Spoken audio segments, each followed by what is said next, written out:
પાલભાઈ આંબલિયા મારા જૂના મિત્ર છે. અમે ખેડૂત આંદોલનો સાથે કરેલા છે.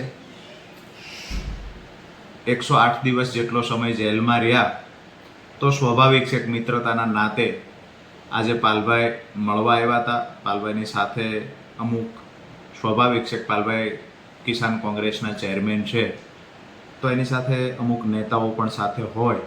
પણ વાત એ છે કે મિત્રતાના નાતે આજે મળવા આવ્યા હતા અને ઘણી બધી અમારે જે એક પારિવારિક ભાવથી જે ચર્ચાઓ થાય એ ચર્ચાઓ થઈ છે.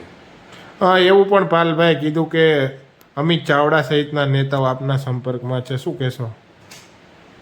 પાલભાઈ મને સ્વાભાવિક છે કે આમંત્રણ આપે, પણ મારી એ વાત છે કે આવનાર સમયમાં જોશું, વિચારીશું. પાર્ટી જોઈન કરવા વાળો વિષય અત્યારે કોઈ છે નહીં.